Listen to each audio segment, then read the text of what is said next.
Hey everyone, welcome back to the channel. In today's video, I'll be showing you how to make a disco pop song. So I created this song in the style of Purple Disco Machine, Charlie Puth and Dua Lipa, and probably some other artists who also make disco pop. And as always, I'm gonna walk you through the session, which you can by the way download for free down below. But before doing so, let's first take a minute to listen to the song.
So first things first, let's start with the intro, where we have this Juno pad that plays the following chords.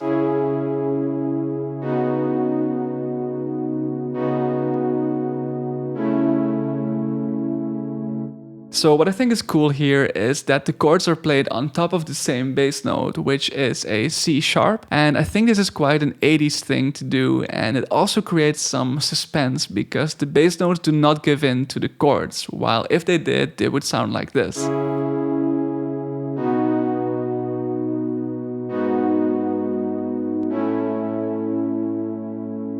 And I mean, this still sounds okay, but in my opinion, it's too revealing for the intro already, as I only want to reveal the actual complete chord progression in the chorus. But before we get to the chorus, we first get to the pre-chorus. And actually 2 bars before the pre, we notice that the chord's bass notes finally do give in to the triads played on top, to then transition into a different chord progression, which sounds like this.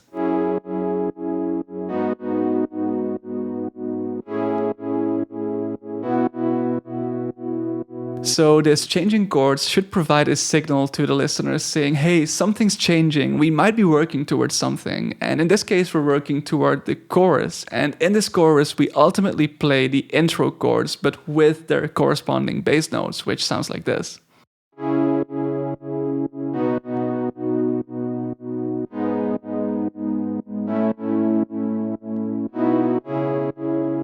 So you might be wondering, why am I saying all this? Well, I think it's really helpful to sometimes think a little deeper about the way you present your chords and progressions throughout a song, because I always want to make sure that the listener is invested when he or she is listening to the song. And in my experience, the best way to do this is by building and releasing the tension throughout the song. And I think this is mostly achieved by your chords, and specifically by the way you use and voice your chords in relation to the other chords in your song. So with that being said, let's take a look at the sound design of this synth pad, which comes from Omnisphere, and specifically it is the Juno 60 preset from the classic Sawtooth waveforms folder. So I felt that the dry sound alone wasn't quite there yet compared to what I wanted the pad to sound like, which is why I added a couple of effect plugins on its mixer channel, beginning with a tail chorus, which just offers some extra 80s character within the harmonics. Then there's an OTT to help open the sound up a bit. To then remove any low frequencies that we don't really need, we are using a Pro Q, and then I wanted the pad to be a little bit wider in the mix to create more room for some other elements, for which I'm using my beloved S1 Imager by Waves. And finally, there is another instance of OTT that is only enabled in the chorus segment thanks to this automation clip, and this one just adds that bit of extra clarity and sparkle to our sound. following along, we have a counter melody that is introduced right before the verse, and this little melody serves as a synth fill and tries to improve the transitions between the song's segments, like between the intro and the verse, as well as between the verse and the pre. And in the pre, it actually becomes a little more elaborate, as it plays this melody that really helps us build towards the chorus. So I'm using a Bassett emulator in Keyscape, which is an old-style keyboard that I would categorize as something that is really funky and has also been used in quite a few other disco records. So if we take a look at the mixer, I'm beginning the chain with a DJ M filter to low pass some of the higher frequencies, which will create the impression of a more hidden and buried sound. I then have an EQ to cut out a significant portion of the lows and to make this high cut in the shape of a bell. Then we're again using an S1 imager to widen the sound, followed by a Valhalla vintage verb, which is a great resource for creating more 80s and retro stylized reverbs, which in this case allows the synth to carry on a little longer. And finally, we're using a tel chorus to add this extra touch of retro 80s to our sound. So then we have another one of these synth fills that is playing an extra melody, which sounds like this. And this one I think is quite reminiscent of the synths that were used on The Weeknd's latest Dawn FM album on songs like Less Than Zero and Gasoline. And it again comes from the Juno synth in Omnisphere. So the preset is called the Classic Chorus, and on top of the chorus effect that's already enabled inside Omnisphere, I'm adding another instance of tel chorus to make it even more 80s, and I'm also adding a bit of extra room with this vintage verb, which just makes it sit in the mix a little better. Continuing, we're using possibly my favorite bass plugin, which is Trillion, in order to create this really simple bass line.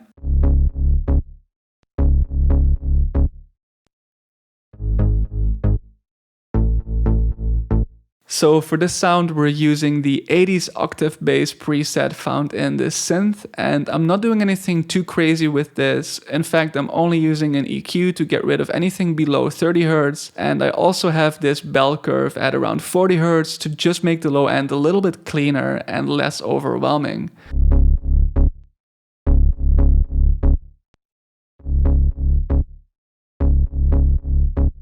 Now, in terms of melody, the bass line is like really minimal and simple in the verse and the pre, and in the chorus it becomes slightly more complex in the sense that we're just adding some extra notes to make it a bit more groovy and rhythmic.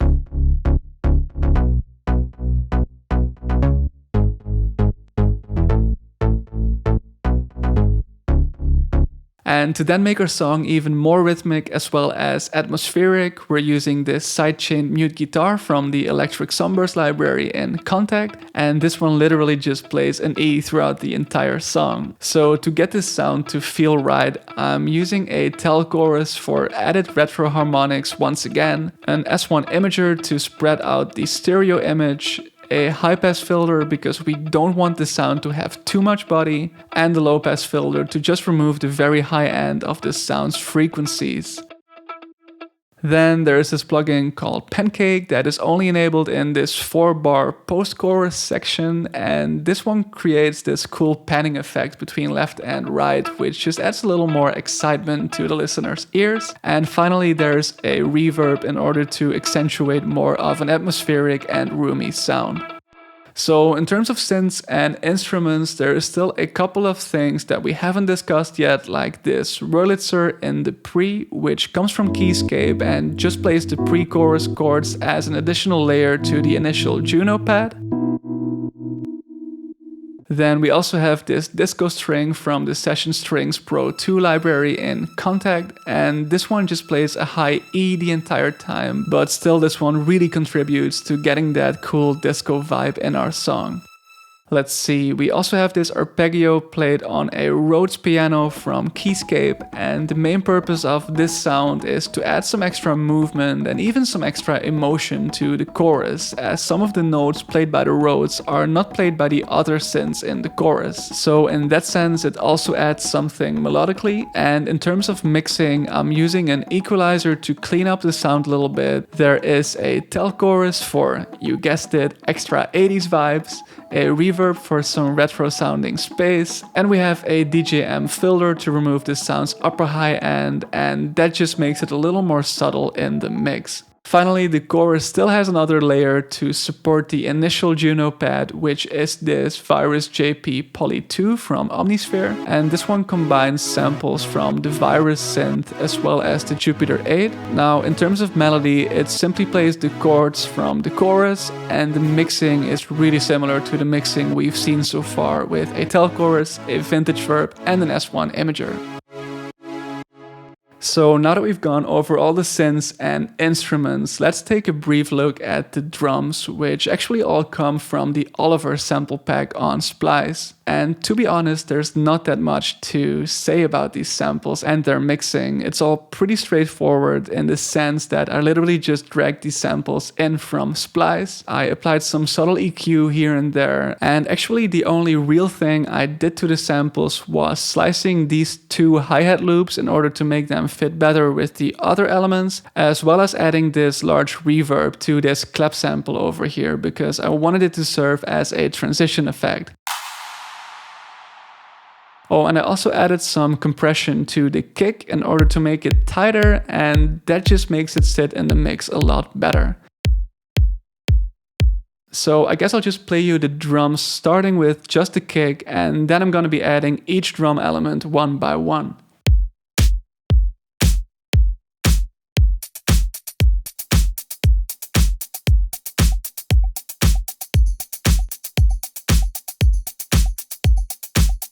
Then I pretty much did the same thing with these sweeps and risers over here, as they all come from the Cashmere pack, which features some incredible samples that can practically be used in any genre production. And yeah, once again, there's really no rocket science to dragging these samples from Splice into FL Studio. So what may be more interesting is what's going on the master chain, because not only am I applying some effects for mastering, I'm also applying some creative effects, like this instance of Endless Smile over here. So this is a plugin by Dada Live, and once you turn up this knob, it just creates so much more excitement, which is ideal for pre-choruses and build-ups. So what I did here was basically just automating this knob, and I made it go up in the pre-chorus just to create that extra bit of excitement leading up to the chorus.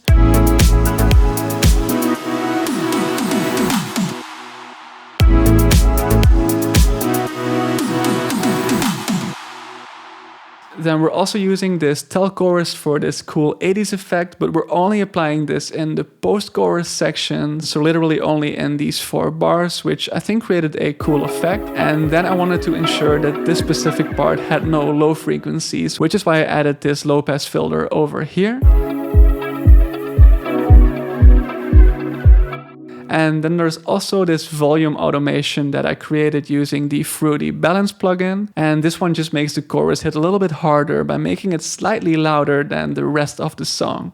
So then there's still 2 plugins we haven't discussed yet, and the first of them is this SSL Master Bus Compressor by Waves, and this one just glues everything together and basically turns our mix into something that sounds a little more like a finished product.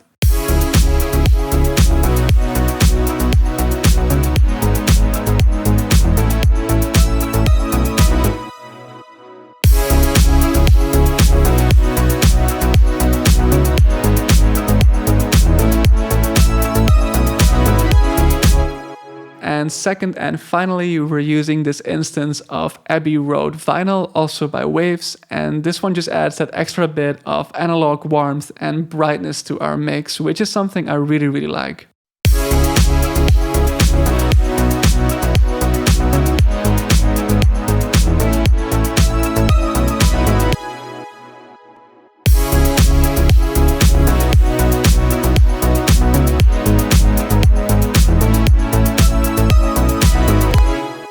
And that's it for this disco pop song. So as this video is coming to an end, I'd like to emphasize that I am super grateful to see that we have surpassed 10,000 community members, which is something I'm really proud of, and I just wanted to say thank you. If you haven't already, please share your love by liking, commenting, subscribing, and hitting that bell icon to ensure you don't miss a beat. Also feel free to send me a message on Instagram to say hi, and I'll see you next time.